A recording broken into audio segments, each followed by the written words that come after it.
Welcome home, good hunter. What is it you desire? God only knows. God only knows what you've been through. God only knows. How's it going, all you beautiful hunters? We're going after another gem today, and honestly, I was a lot less impressed with this gem than I thought I was going to be. We're going to be going after a Radial Arcane gem dropped by a brainsucker mob. It is a 9.1% arcane or 9.1% physical attack with a plus 67.5 arcane attack on it. The curses we're going to be looking for are going to be the weapon durability curse if you're not already running 1 or 2 weapon durability curse gems, or the increased stamina cost. The glyph that we're going to be using is going to be JBRFI85F. We're going to be going after the brainsucker that is in the cave under the bridge. Now, since this is a mob, you can quickly farm this using bold hunter marks. You don't have to worry about going in, killing the boss, and then resetting the chalice.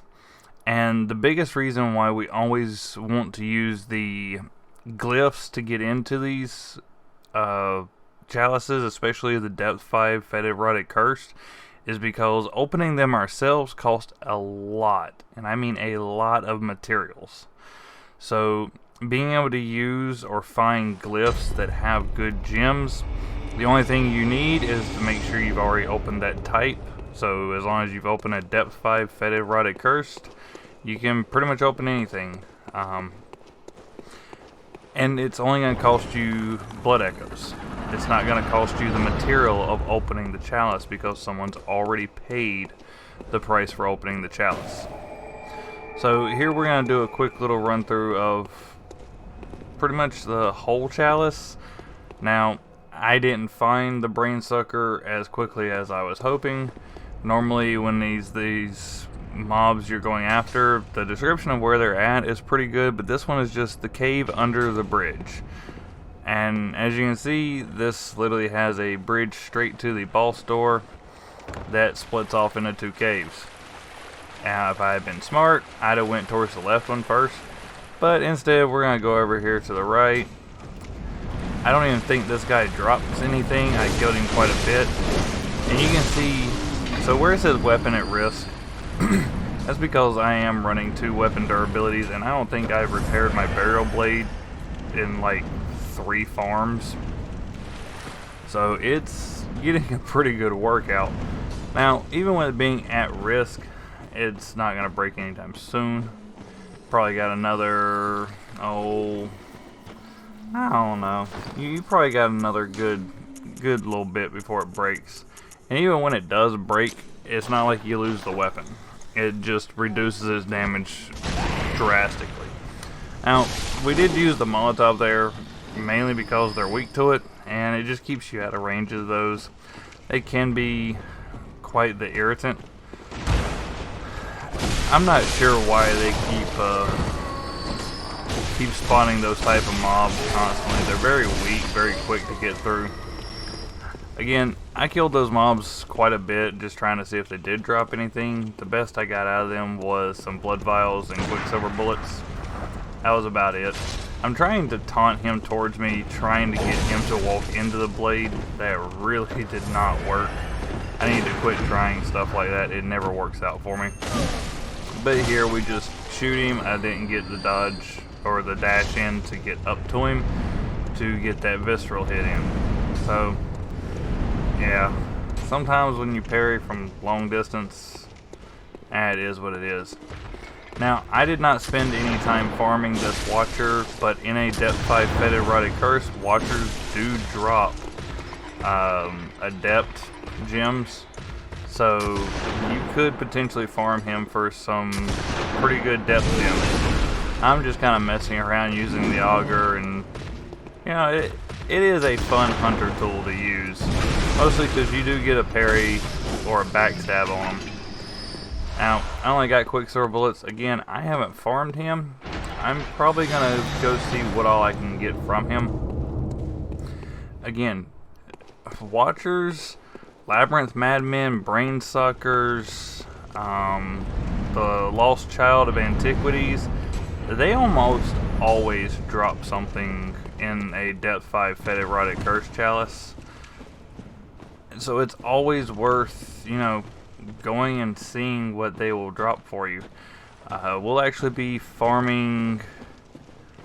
I'm trying to remember here. I think we're going to be farming a Lost Child of Antiquity because we can get a attack or an attack gem with a bonus fire and a bonus physical. Now here's the brain sucker that we're going to be farming. Like normal, we're going to find it the first time, see what it drops us. It's a 5 quality. I'm not too worried about it. It's not going to be what I want. It's close. No. But the HP gradually depletes. That's a bad curse. Don't use it. You'll end up almost dying, and then it's going to take its damage and kill you. So after that, we're going to speed up and just kind of fly through the rest of the kills. Mostly, I know you don't want to watch me constantly running back and forth, and just bold hunter marking, running down and killing it. I didn't receive... I think I got one perfect gem, which we got a 9.1% attack and a 67.5 arcane attack up, with the stamina cost increased by 3%. In all honesty, I'm going to have to do a different build for my burial blade. I'm not the biggest fan of the arcane damage.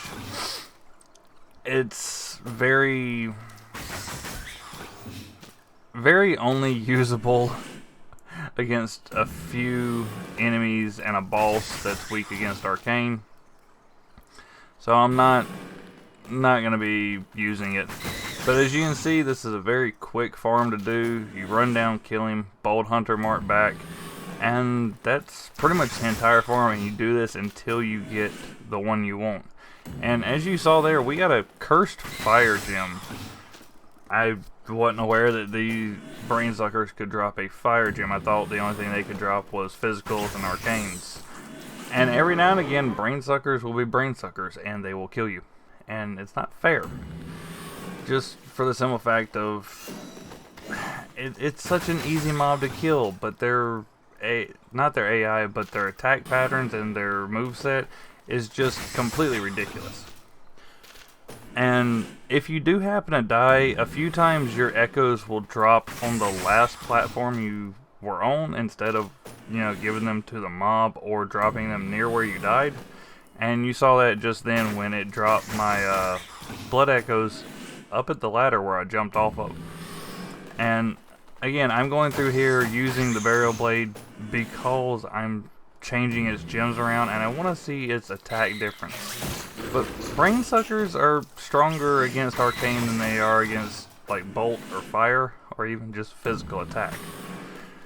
Now, I'm also kind of shopping around for some Blades of Mercy gems, but after doing this farm, I've pretty much decided I definitely want those physical attack gems with an arcane plus, which, you know, aren't all that hard to come by. There's, you know, we can get the 9.8% attack plus 72.5 arcanes. We can get those on triangles.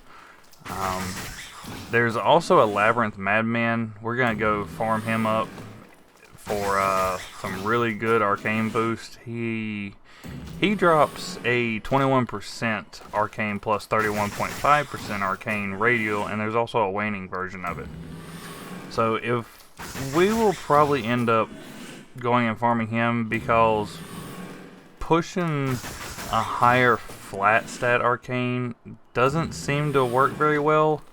And a 21% boost versus a 9% boost seems to be less damage than before. So with these farms, we're kind of learning that, you know, having that high physical attack and then your elemental attack being some additional damage works out better than going pure elements. And if you've noticed, I did a insight dump. I bought a blood rock. Mostly because you end up losing insight when these guys grab you. And since we're not farming a boss, we're not getting any back. And insight's already hard enough to come by. So we just dumped it, grabbed a 60 insight blood rock. And funny enough, a blood rock, when you buy it, gives you a huge beast blood meter. Now I'm getting close here. I'm getting a bunch of 9.1%, but I'm not getting any of the 67.5s. I'm getting a bunch of the 62s and a bunch of the... I got a bunch of 58s. And I wasn't too happy about that. I was farming this guy for a good little bit. And I even got to the point here in a few of these kills where he was not dropping any arcanes. He was only dropping quicksilver bullets. I believe he dropped a set of blood vials once. Didn't even know that was in his drop table. And here we're messing around with the Blades of Mercy just because they're a really fun weapon. Their attack speed increases the more you consistently attack. So they are kind of fun to use. But they're not a saw cleaver. That's just a huge thing with Bloodborne is the saw cleaver is so powerful. It takes a lot more work to get other weapons up to the saw cleaver's power. Blades of Mercy are a close second for me. And here's the actual last kill we do, because you see it didn't take me very long. This is the kill that we end up getting a 9.1% with a... Wait, no. Whoa. Hey, editor, you messed up. I believe the editor left in the last 2 kills. Nice going there, dude. But I believe this is the kill. We get the 9.1% with the 67.5 arcane. Yes, this is the cursed arcane. So we managed to pick up a 9.1% arcane attack with a add arcane 67.5 and the increased stamina cost 3%. Now I'm not hugely amazed with the damage I ended up getting, even when I went and attacked something that was weak to arcane. But remember, guys, Farewell, good hunter. May you find your worth in the waking world.